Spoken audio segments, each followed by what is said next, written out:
Assalamualaikum warahmatullahi wabarakatuh. Salam perspektif. Sahabat perspektif dimanapun Anda berada, kami ucapkan selamat datang di podcast Hasnawi Haris Perspektif. Channel ini dihadirkan sebagai satu ruang alternatif untuk bertukar, untuk berbagi perspektif tentang banyak hal: politik, pendidikan, kebijakan publik, isu-isu penegakan hukum, dan beragam isu-isu aktual yang sedang berkembang di masyarakat. Pada episode kali ini, Hasnawi Haris Perspektif hadir untuk membedah, untuk membicarakan satu tema, satu topik yang saat ini sedang ramai dibicarakan, dan saya kira memang penting untuk dipahami, untuk dimengerti oleh banyak pihak. Tema tersebut adalah trias election atau trias voters, yang biasa disebut dengan popularitas, akseptabilitas, dan elektabilitas. Tiga hal yang sangat krusial perannya, tiga hal yang sangat penting untuk dikelola, untuk dimainkan dalam satu proses politik elektoral. Kita tahu di tahun ini ada dua pesta demokrasi yang kita laksanakan. Februari lalu kita telah menyelesaikan satu proses pemilu presiden dan pemilu legislatif. Lalu nanti November 2024 kita masuk ke ronde kedua pesta demokrasi, yaitu pilkada serentak yang dilaksanakan di seluruh daerah di Nusantara. Nah, untuk menjemput pesta demokrasi tersebut, saya kira penting untuk memahami salah satu aspek yang penting dalam proses politik elektoral itu. Tiga hal yang tadi saya kemukakan, yaitu popularitas, akseptabilitas, dan elektabilitas. Nah, hari ini, pada episode kali ini, rasanya sangat spesial, sangat istimewa, karena yang akan membedah, yang akan menjadi narasumber kita adalah tuan rumah sekaligus dari Hasnawi Haris Perspektif, yaitu Profesor Hasnawi Haris. Nah, sebelum membahas itu, Prof, hari ini kabarnya sehat? Alhamdulillah sehat walafiat. Setelah Prof purna tugas, kelihatannya banyak melakukan edukasi, terutama pendidikan politik, pendidikan demokrasi kepada masyarakat kita. Iya, saya kira kan berbagi dengan berbagai macam manfaat di mana saja, dan di kampus, di luar kampus, atau di mana saja, kita tentu punya perspektif bahwa ya inilah yang bisa kita edukasi, inilah yang bisa kita berbagi kepada masyarakat tentunya. Nah, Prof, jelang pilkada serentak ini, per hari ini di banyak kota kabupaten, di banyak provinsi, beberapa kandidat, beberapa kontestan sudah melakukan deklarasi dan melakukan pendaftaran, dan besok terakhir. Dan rasanya perlu bagi pihak-pihak yang terlibat dalam kontestasi tersebut, baik tim, kontestan, maupun masyarakat luas, perlu untuk memahami apa yang tadi kita sebut dengan trias voters. Tiga hal yang menentukan terpilihnya seorang kandidat, yaitu popularitas, akseptabilitas, dan elektabilitas. Prof, ada banyak orang yang seringkali gagal membedakan tiga hal tersebut. Barangkali bisa Jelaskan, Prof. Apa sebetulnya? Ya, sebelum saya jawab, saya ingin menyampaikan dulu bahwa sebenarnya seperti yang disampaikan tadi bahwa per 29 Agustus besok itu batas akhir pendaftaran pasangan calon. Ya, Dan saya kira 1-2 minggu terakhir ini bangsa kita itu mengalami banyak dinamika politik. Bahkan ada banyak pihak yang menganggap ada turbulensi politik 1-2 minggu ini kemarin. Nah, tentu saja dalam rangka dinamika politik yang terjadi tersebut, ya kita bisa menyebut misalnya diantaranya mundurnya Airlangga Hartarto sebagai Ketua Umum Partai Golkar tanggal 10 Agustus yang lalu. Kemudian ada sisi di mana tiba-tiba kita banyak yang kaget ada putusan Mahkamah Konstitusi yang nomor 60 tahun 2024 itu yang memang beririsan dengan kepentingan revisi Undang-Undang Pilkada yang akan atau belum dipakai tanggal 27 November 2024. Nah, inilah yang kemudian sesungguhnya itu bisa kembali memancing perubahan. ya. Perubahan yang ada boleh jadi konstelasi berubah karena kondisi kenegaraan kita secara nasional. Kemudian boleh jadi juga dari sisi kontestannya itu juga berubah dan kita bisa melihat bahwa ada fakta yang menunjukkan ya setelah beberapa hari ini kita bisa melihat ya sandiwara politik, akrobat politik oleh banyak pihak ini dianggap sedang berjalan dan saya kira tentu tidak selesai. Kenapa tidak selesai?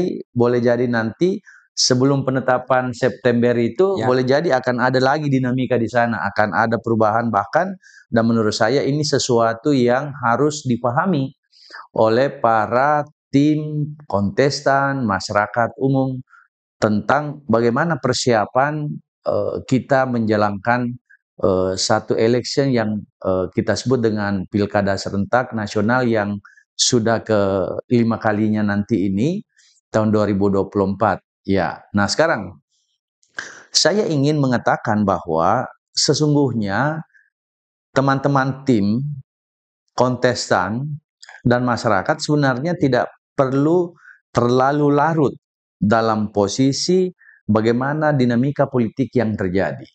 Toh sebelumnya sebenarnya sudah ada ancang-ancang, sudah ada bagian yang sudah dipersiapkan untuk kemudian pasangan calon itu yang disebut tadi, tidak sedikit orang itu gagal memahami apa sebenarnya yang kita maksud dengan popularitas, apa yang kita maksud dengan elektabilitas, atau apa yang kita maksud dengan akseptabilitas.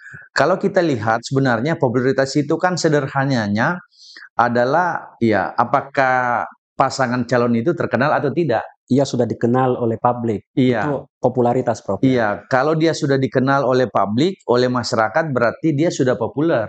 Nah, inilah yang berbeda antara satu pasangan dengan pasangan yang lain. Kenapa? Karena ya mungkin instansinya berbeda. Yang satu bukan pejabat publik, yang satu pejabat publik, yang satu biasa tampil di tengah-tengah masyarakat, yang satu misalnya itu belum. Nah, inilah yang kemudian ini didorong oleh ya tim kontestan untuk kemudian meningkatkan popularitasnya. Disinilah peran para konsultan. Iya, betul. Nah, disitulah peran konsultan sekaligus tim pemenangan. Iya. Untuk memaksimalkan apa yang harus dilakukan untuk kemudian memanfaatkan sisa waktu sebelum 27 November ini untuk kemudian popularitas itu semakin meningkat. Iya. Disinilah political marketing difungsikan, Prof. Betul. Itu yang pertama. Terus yang kedua adalah elektabilitas. Elektabilitas itu kan sebenarnya kalau diartikan sederhana adalah keterpilihan. Apakah pasangan calon itu punya potensi untuk kemudian memenangkan election, memenangkan pemilihan, dan ketika potensi itu dipotret, maka akan kelihatan apakah pasangan calon itu punya potensi terpilih atau tidak. Nah, itu sederhananya. Dan yang ketiga adalah akseptabilitas, keberterimaan. Ya, tentu saja ada orang yang populer. Ada juga mungkin orang yang punya ya Tingkat tingkat keberterimaan. tingkat keberterimaan, Ya, tingkat keterpilihan yang ya, tinggi, tapi justru pada titik keberterimaan tidak. Nah, kurang. itu banyak faktor di situ yang menyebabkan kenapa seperti itu. Kenapa?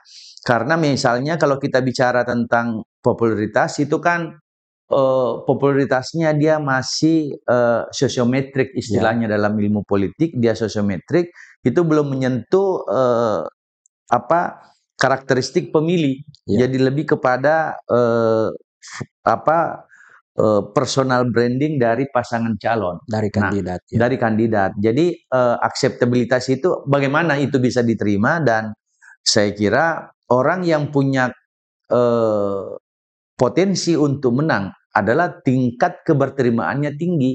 Jadi intervensi yang dilakukan oleh tim, oleh pasangan calon, inilah yang akan diukur. Dan kalau misalnya dalam perjalanan itu akseptabilitasnya tinggi, maka potensi untuk menang juga sangat memungkinkan.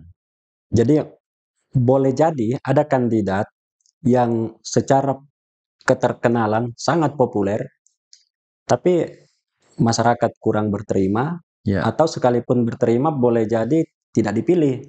iya. Misalnya karena ada tsunami serangan Politik, fajar. ya betul.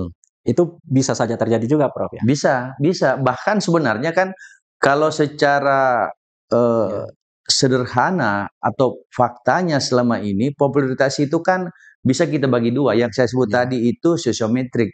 Itu orang terkenal karena dia punya personal branding yang mungkin baik ya. oleh kalangan masyarakat, dia punya empati, dia punya sifat-sifat baik yang dianggap atau dipersonifikasi oleh masyarakat bahwa Masyarakat dia memang orang baik. ya layak Dia memimpin. terkenal, Ya, layak memimpin. Tapi ada juga orang terkenal justru sebaliknya. Dia dikenal bukan dalam konteks iya, baik, Prof, positif. dikenal bukan dalam konteks baik, dan ini perceive namanya.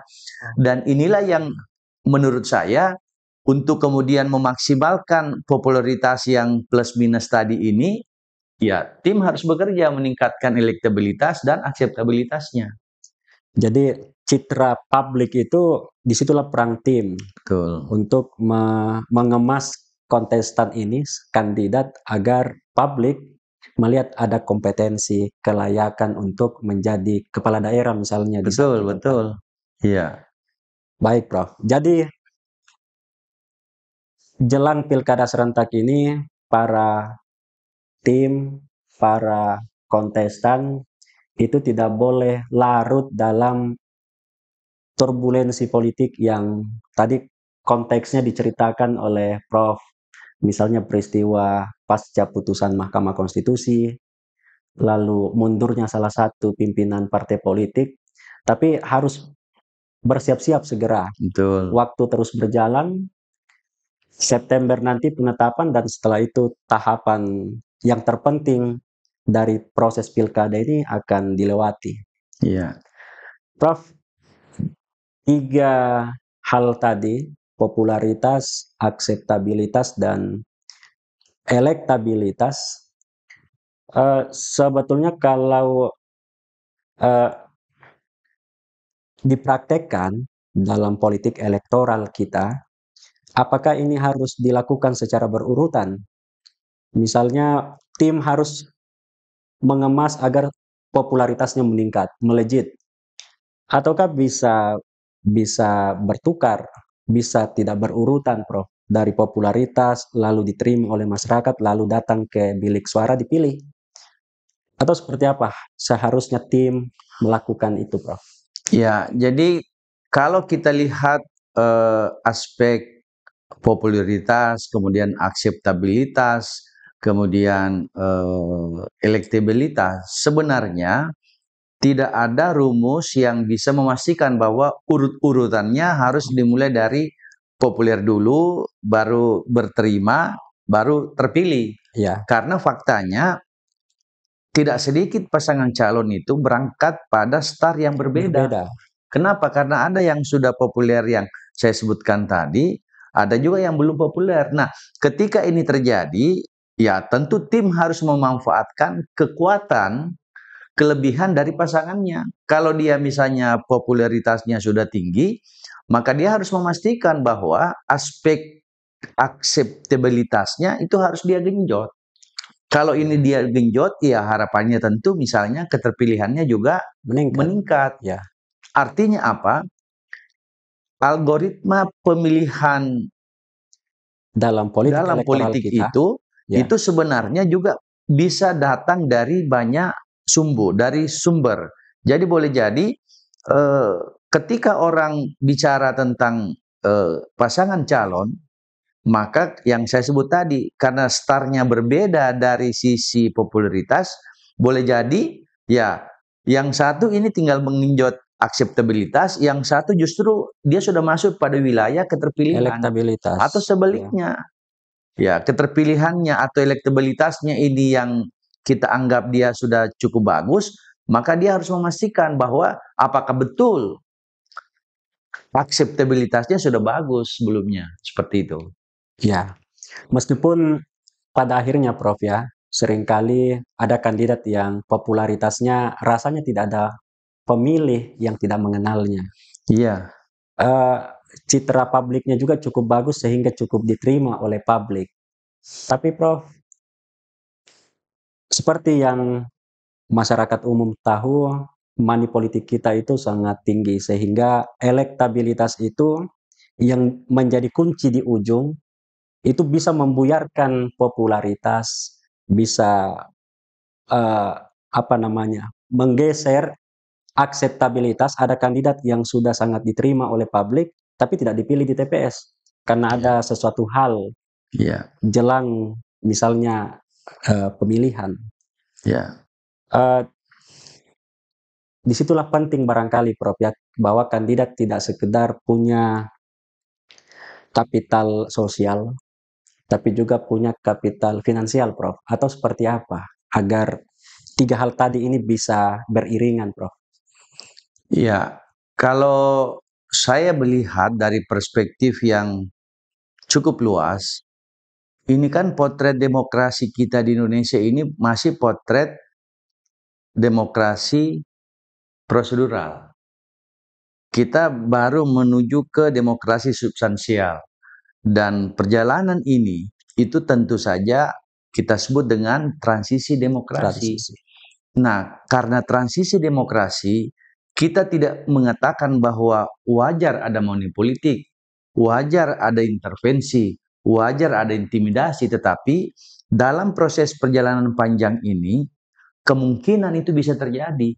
Jadi kalau misalnya seorang kontestan, pasangan calon, popularitasnya sudah bagus, Ya, akseptabilitasnya sudah sudah bagus, bagus. kemudian elektabilitasnya juga sudah cukup bagus, maka tidak menjadi otomatis dia terpilih. Mengapa? Karena ada faktor itu tadi. Ya, Jadi kultur kita, pemilih misalnya, kultur pemilih itu masih ada kelompok yang tidak penting siapa wali kota, ya, siapa bupati, pati. siapa gubernur, tapi yang penting buat mereka adalah adakah Ya, misalnya yang disiapkan ya, untuk mereka dari pasangan calon. Nah, inilah yang kemudian memungkinkan. Saya kira kan fakta menunjukkan kultur atau stigma yang selama ini kita juga kenal yang namanya serangan Fajar. fajar Ya, atau bentuk-bentuk lain menurut saya adalah bagian yang menjadi pernak-pernik perjalanan demokrasi kita. Tugas kita sebenarnya sebagai civil society adalah bagaimana memanfaatkan momentum-momentum yang seperti ini supaya tidak terlampau ekstrim. Artinya, seseorang yang terpilih itu benar-benar tidak hanya karena punya, mohon maaf, isi tas misalnya, tapi ya. dia memang punya integritas, dia punya popularitas, Kapabilitas. punya kapabilitas, punya kapasitas yang mumpuni. Ya, saya tertarik dengan istilah transisi demokrasi itu Prof. Bahwa sebetulnya demokrasi kita ini belum benar-benar sampai kepada demokrasi yang substansial. kita masih di ruang formal yang prosedural. Sebetulnya prosedural dan substansial itu apakah dimungkinkan keduanya hadir atau salah satunya yang memang akan dialami oleh satu bangsa? Apakah memang perjalanan menuju substansial itu harus lewat prosedural, ataukah yang terpenting substansialnya? Adapun prosedur itu satu hal yang harusnya bangsa kita sudah lewati. Setelah lebih dari 20 tahun atau 2 dekade, kita mengalami demokratisasi pasca reformasi. Ya, jadi kalau kita bicara tentang transisi demokrasi, biasanya kan banyak referensi. Saya termasuk orang yang senang membaca referensi tentang politik, terutama perjalanan demokrasi sebuah bangsa misalnya. Nah, kita bisa melihat transisi demokrasi yang terjadi pada negara-negara termasuk negara kita itu adalah proses perjalanan demokrasi yang sebenarnya sengaja dirancang untuk kemudian kita sadar bersama secara kolektif bahwa inilah demokrasi yang akan kita tuju. Ingat, kita punya sebenarnya demokrasi Pancasila yang menjadi haluan kita, panduan kita untuk berdemokrasi. Tapi kan gempuran demokrasi-demokrasi lain juga tidak bisa kita nafikan. Nah, inilah yang kemudian juga mengalami transisi. Nah, kalau biasa saya menyebut begini, Pak Yunasri. Kalau kita mau membandingkan misalnya Amerika Serikat dengan Indonesia dari sisi Independence Day-nya, kemerdekaannya kan itu selisihnya 100 tahun lebih. Ya, Indonesia sangat jauh. Sangat jauh. Indonesia merdeka 1945, kemudian Amerika 1776. Itu berarti bahwa sekian ratus tahun perjalanan peradaban, termasuk peradaban berdemokrasi, literasi berdemokrasi berbeda. Nah, oleh karena itu, kalau dikatakan apakah sebuah negara termasuk Indonesia itu tidak melewati yang namanya demokrasi prosedural, saya ingin mengatakan bahwa sebelum kita menemukan demokrasi substansial, menemukan demokrasi yang ideal atau demokrasi yang berkualitas, maka sesungguhnya demokrasi prosedural ini memang harus diciptakan. Kita tentu tahu sebuah negara yang demokratis seperti negara-negara Eropa misalnya, itu kan punya basic yang misalnya peserta pemilunya, partainya itu sudah matang. Pendidikan politiknya, mereka fungsi pendidikan politiknya ke masyarakat sudah sangat tinggi. Oke, jalan. Nah, pertanyaannya bagaimana dengan entitas partai politik di negara kita? Kita tentu bisa menyaksikan seperti apa kiprah, reputasi, rekam jejak sebuah partai. Semua masyarakat bisa menilai itu kan. Kemudian pelaksananya. Ya, di negara-negara yang sudah maju pelaksananya betul-betul independen misalnya.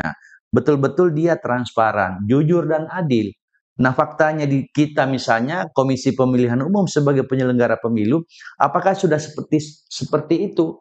Nah, kalau kita urut ini boleh jadi nanti urutannya ada bagaimana rekrutmennya. Jangan-jangan pola rekrutmen seperti yang ada selama ini tidak cukup mampu menghasilkan komisioner yang benar-benar kita harapkan. Nah, proses perjalanan seperti ini tentu tidak datang tiba-tiba. Saya selalu mengistilahkan atau sering saya mengistilahkan kalau ngajar di teman-teman mahasiswa, ya ibarat tangga, ini tangga 1, 2, 3, 4, 5. 5 ini adalah demokrasi substansial ideal.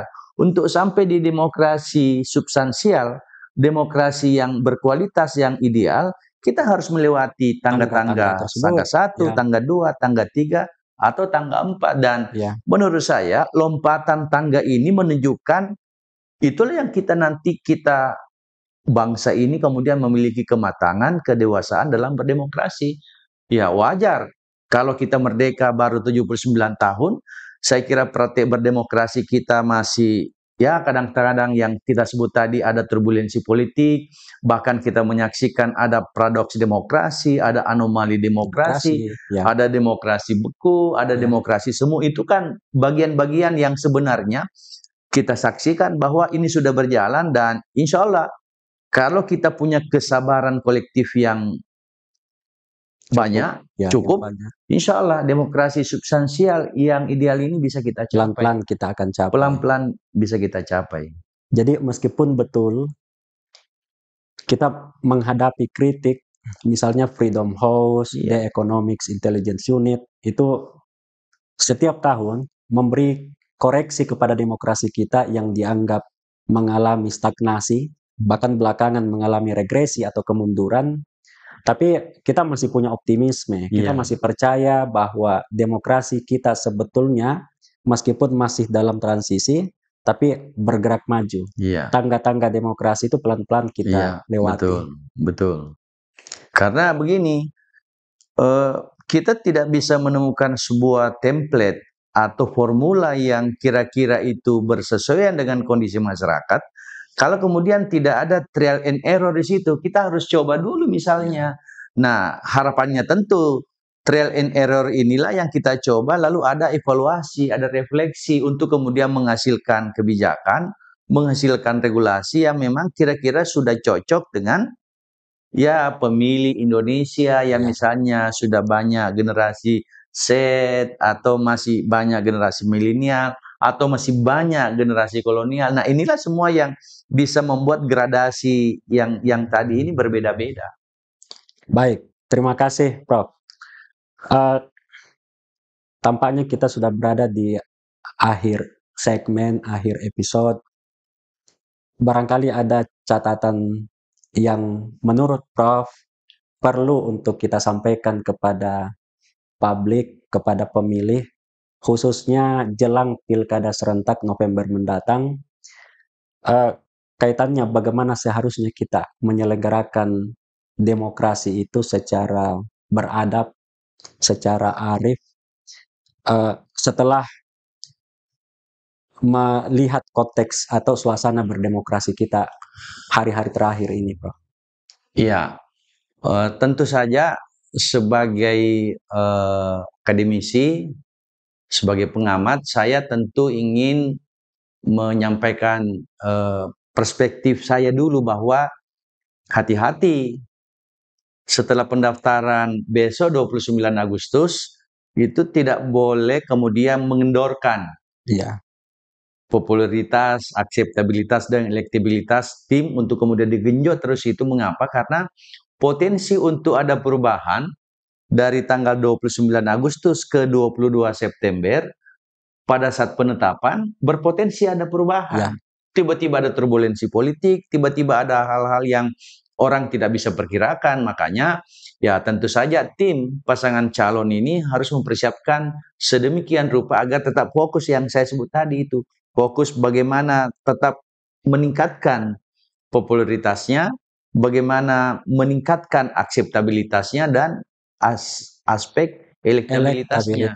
Nah, tentu kita berharap sebagai sebuah negara yang demokratis, saya kira kita semua tentu paham bahwa demokrasi yang sedang berjalan ini tentu tidak boleh dikotori dengan praktek-praktek yang menurut saya itu akan menghambat proses transisi demokrasi kita yang on the track ini, sehingga ya masyarakat sebenarnya secara rame-rame bersama partai itu harus kolektif memastikan bahwa harapannya demokrasi yang kemudian election yang akan kita hadapi, terutama pilkada serentak 27 November yang akan datang terhadap 545 kota, daerah, kabupaten, dan provinsi ini benar-benar akan menghasilkan pemimpin yang kita harapkan tidak hanya terbanyak tapi juga terbaik. Oleh karena itu ya mari kita menjaga suasana sebelum sampai di titik 27 November ini sebagai masyarakat, mari kita menjaga lingkungan kita agar tetap kondusif. Perbedaan warna, perbedaan pilihan adalah keniscayaan dan saya kira itu jangan merusak tatanan silaturahim yang selama ini menjadi kekuatan bagi bangsa kita, saya kira. Terima kasih, Prof. Demikianlah perbincangan kita hari ini. Diskusi kita hari ini membahas tentang trias election atau trias voters, yaitu popularitas, akseptabilitas, dan elektabilitas. Oleh Prof tadi sudah dijelaskan secara detail, secara spesifik, sebetulnya apa itu popularitas, akseptabilitas, dan elektabilitas, dan apa implikasinya kepada para kontestan. Karena itu penting bagi para kandidat, bagi para kontestan untuk memahami dan memaknai apa itu popularitas, akseptabilitas, dan elektabilitas untuk dikelola dalam rangka untuk memenangkan para kandidatnya masing-masing. Karena itu, memasuki masa-masa tahapan pilkada, para tim pemenangan, para kandidat, para konstituen, para pemilih perlu untuk memahami ketiga hal tersebut. Karena inilah kunci dari bagaimana politik election itu dilaksanakan dan dimenangkan oleh kandidat. Demikianlah episode hari ini. Terima kasih Anda telah mengikuti episode kami. Sampai jumpa pada episode selanjutnya. Salam perspektif.